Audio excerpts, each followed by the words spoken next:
Hello Internet, your friendly neighborhood gremlin here. And today we're gonna build Claude the arcade of his dreams. I guess. I don't know. To be honest with you, I do not know how I feel about this build. I think I like it, maybe, but also it's a little bit weird. Anyway, I guess you'll see what it looks like when we get there.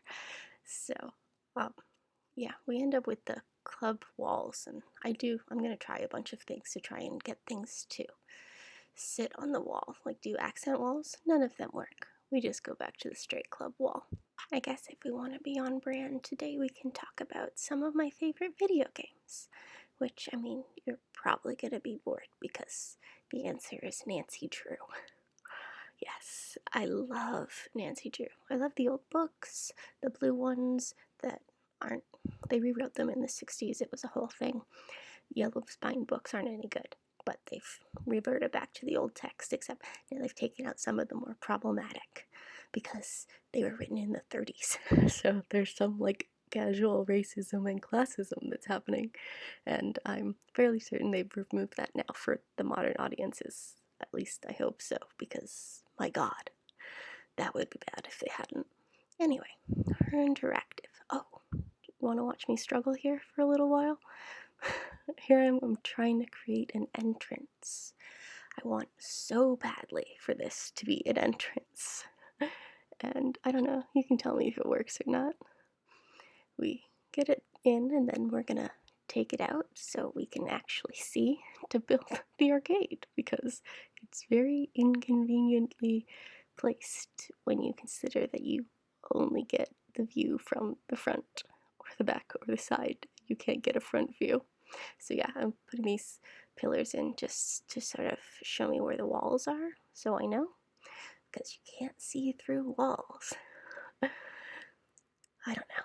Let me know how you feel about this arcade, because I do not know how I feel about it.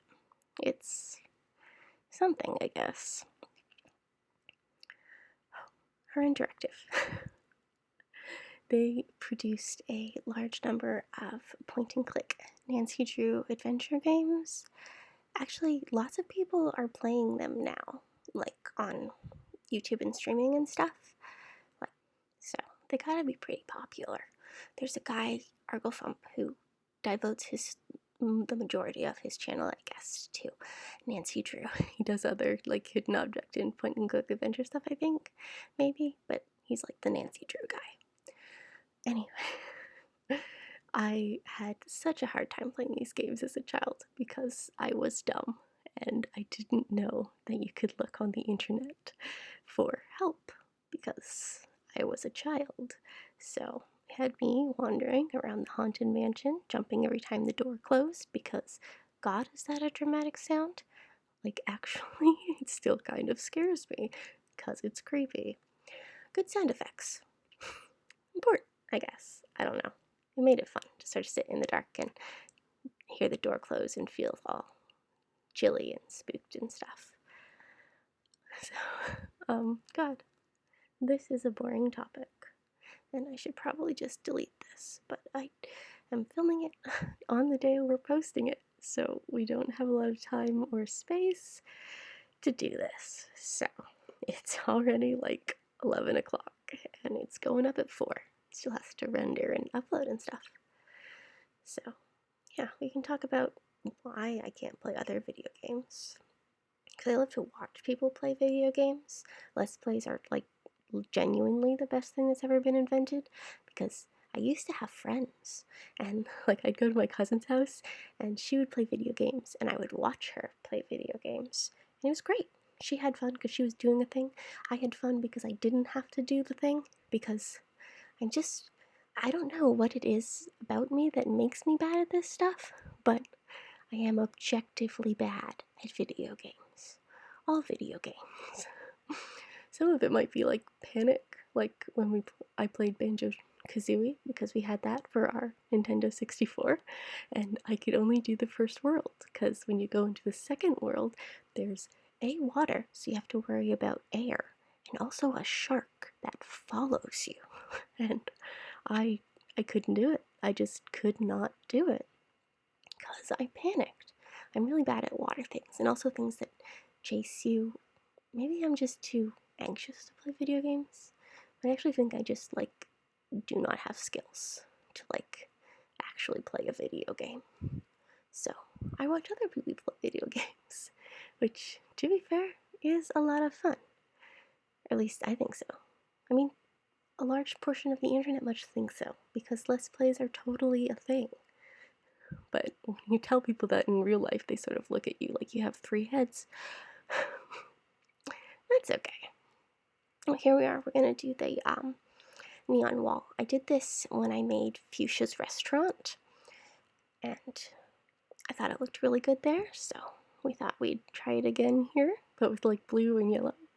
That's one of the hard things about this build, is there's a lot of blue in it. I don't like the color blue. In fact, I actively dislike the color blue. But, I mean, you're very limited with the colors of items. Okay, now we're going to try and build our wall, and I'm going to realize that there is 0 neon art. So we end up using, like, we have that awful scrolly star sign, which I hate. It's stupid, but it's the only thing that sort of fit the theme. And we have the sort of compulsory Loch Ness Monster. We actually get 2 in the end, because again, there is not enough sort of arcade style art. I want like bright colors or neons and exciting things. So we end up using some of the animal posters. I think actually we only use Fuchsia at Cephalobot. Oh no, I think we have Claude on the other side. But yeah, we struggle real hard to try and get this to look the way I want it to look, because I have this sort of idea in my head. Well, I mean, you probably can know what video game arcades were like, right? All like dark and bright and loud and obnoxious. And that was kind of what I wanted. Oh, here we are, we're adding gyroids, which is a fun little touch, a thing that I rarely remember to do. But we work on it, and now we're trying to find KK art that fits our color theme, which again is kind of a struggle, but we do our best. That's all you can do at Animal Crossing. But I would really like it to have more neon art, or just neon stuff in general. It's very hard to do this whole 80s arcade aesthetic in Animal Crossing, where all the colors are boring. And I don't know. To be honest, I hate most. I don't know why we do this, because I mean, we started this YouTube channel because I genuinely love making builds in Happy Home Paradise. It's a thing that I just like do by myself all the time because I love it. Yeah, see, here's our second Loch Ness Monster, because that is the best piece of art in the whole game.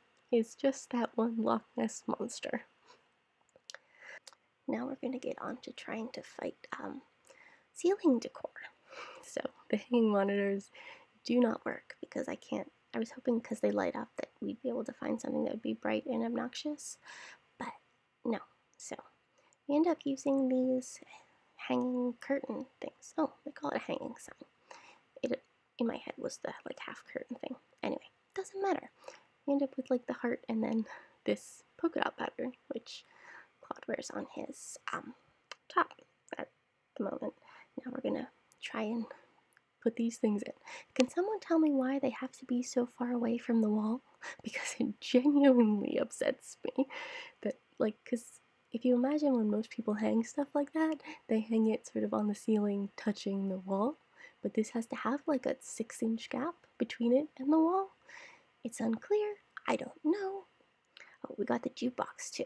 The jukebox is a really good item for this aesthetic because it's all bright and colorful and fun.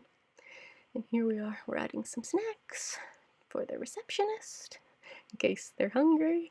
I don't know. Just a thing to add. Now we're gonna go outside, because we need to be outside in this build. So we set it up to nighttime, and now you get to watch me fight with trying to pick a house color, because I'm not good at this. Does anybody else hate all of the house colors and shapes? Because I just hate all of them. It's so bad.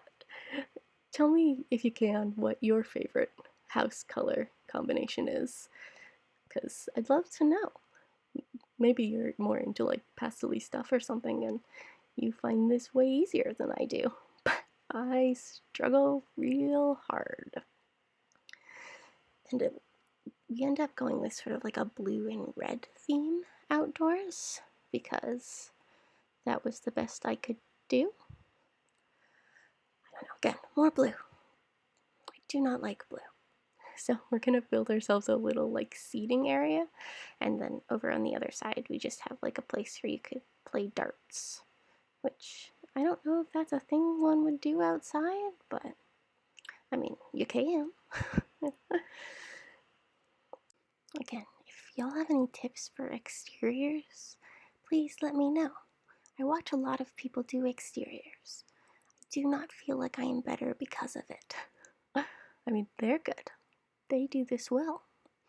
I have not managed to successfully osmosis this process yet, so our exteriors end up being a little bit questionable. Here we scan and try to find custom designs, but there aren't any that I like for this design because this sort of 80s aesthetic is really not the kind of thing that I go for regularly, but I don't know. That's kind of what's so fun about Happy Home Paradise is that you sort of go with the aesthetics they give you and have to sort of figure it out from there, which I find really creatively fulfilling, I guess, and also less overwhelming because if I had to just pick from all of the items that just existed ever, this would not be fun because I would not pick anything and it would be like my regular island where there is no furniture or anything, and I'm trying real freaking hard because we've got a theme now, so we're trying to narrow it down. I don't know. I should probably make like a mood board or something with all the items, which is a tip I just saw someone say. So I think maybe we'll try that and see if my island gets any better. Here we are, we're gonna fight with this seating arrangement. My problem here is that I want there to be too many tables. And so eventually we just get rid of the third table and there's only two. I have this problem a lot in like cafes and stuff as well, because I'm just like, all of the seats, but this is Animal Crossing and you can't get around all of the seats. I love these trees. I really do sort of love that way that they look in this build. And the light up tree. The light up tree is real fun. It sort of does that neon aesthetic thing we're going for, which is nice. Eventually we're going to use the "we're open" sign, which, again, really good for this aesthetic. I think this is when we decide it has to be red and blue because that was the colors of the signs that worked best. So, yeah, now I'm going to fuss around with some lights. Again, I don't know how to do this successfully. I don't actually know what I was doing there either. Who the fuck knows what's going on in my brain sometimes. It's been weeks since I've filmed this. Now we get to pull out the flowers, which is another place where I'm just like, I don't know how to make this look good. I watch people do it, and they succeed. I don't. Just like, not at all. So, here we are. I don't know. If you have any gardening tips for Animal Crossing, let me know, because I'm struggling. Oh, and then we're gonna find the blue hydrangea bush, which I forgot was a thing, because again, I do not like the color blue, so I did not have very many. I've never used them on my island, like at all. So, forgot they existed. But I think that sort of breaks up the bushes a little bit, so they're not like all of the same bush. Now we're gonna try and pretend that the flashy flower sign is actually flashy. I really wish it was, again, more neon, more fun. Not gonna happen. Which is a shame. I was hoping I'd be able to put that balloon thing up on the ledge there, but it's too narrow. That's a problem with those ledges. I wish they were just like a little bit bigger, because I think that would be fun. But again, who cares?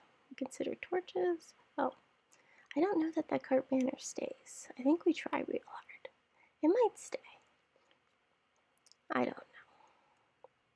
Yeah, we're gonna get rid of that, and then we're gonna decide. We're gonna scroll through the catalog one more time and realize there's nothing else I can put in here. And so we give up and go back inside, and then we get that little room spin thing, which is nice. I apologize that it's so dark, but it looked dumb with the lights on, and so we had it in the dark so it'd be more like glowy and stuff. But that was the picture I used, which is great because that's the only time in the game where they actually sort of sit in picture poses. I struggle with this so much, like especially I feel like when you pull out your camera, they should pause because they just keep moving and it takes you forever to pull up the shot you want and then they're gone. That is really a stressful part of Animal Crossing. And so we have come to the end of Claude's home game hideaway? I don't know. Anyway, I'll see y'all Tuesday. Like, comment, and subscribe.